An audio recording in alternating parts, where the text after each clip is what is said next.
If you've got a big idea for an app, this is for you. Today we're going to break down exactly how to take that app idea in your head and turn it into a reality. There is an app for everything, it seems, and yet at least a few times a week most of us think, why isn't there an app for that? Apps can be hugely impactful creations and a great way to solve problems for people. We're going to take this complicated process and break it down into just a few simple steps so you can start creating your app today. The first step after you have an idea for an app is to draw it out. Whether you're using a pen and scratch paper or an iPad Pro and an Apple Pencil, you need to get that idea out of your head and start thinking about what it looks like as a tangible thing. Some key questions to ask yourself when you're sketching out your idea are, what is essential and what would be nice to have included? When developing your app, the first version of it that you're working towards is your minimal viable product. It's the simplest and cleanest version of your app, so don't start off by throwing every feature you can think of into it, but instead draw out how it will do the one thing you're trying to accomplish, really simply and really well. The best part about this step is that it's totally free. Anyone, anywhere with zero money can sketch out a groundbreaking app idea. Step 2 is doing market research. No matter what business or product you are launching, market research is an important step that should never be skipped. You need to look at alternative apps you'd be competing with. What are your target customers looking for in an app?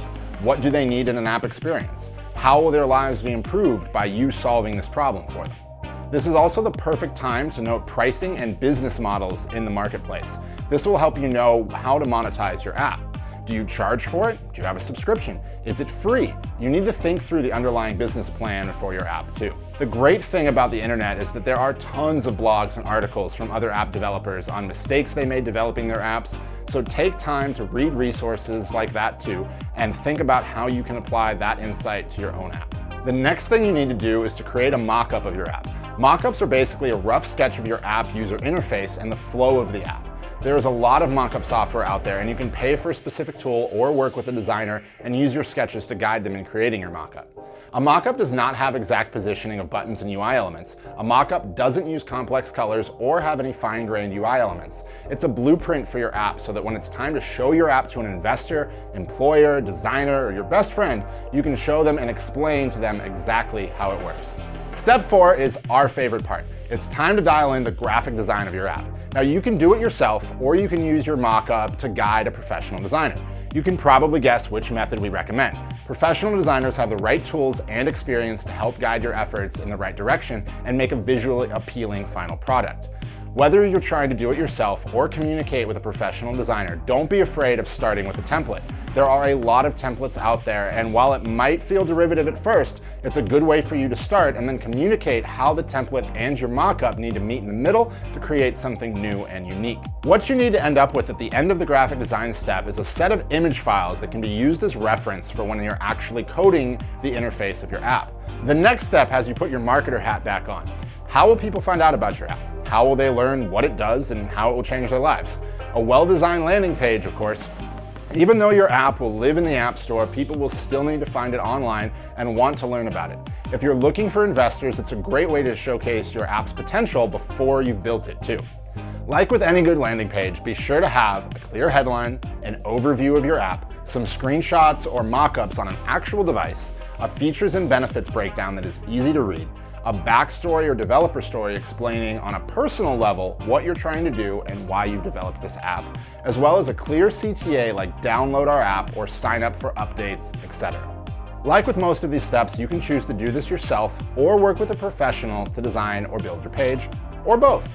The next step is actually to build your app. It's time to get coding or hire a professional to do the coding. Your mock-ups and your graphic design are what you can use to guide development and make sure your app looks and functions the way you want it to. If you are building for iOS, Xcode and Swift are two great tools for you to use, and you can even create a free Apple developer account to load your own iOS app onto your iPhone for testing. App development is traditionally discussed in two categories, front-end and back-end.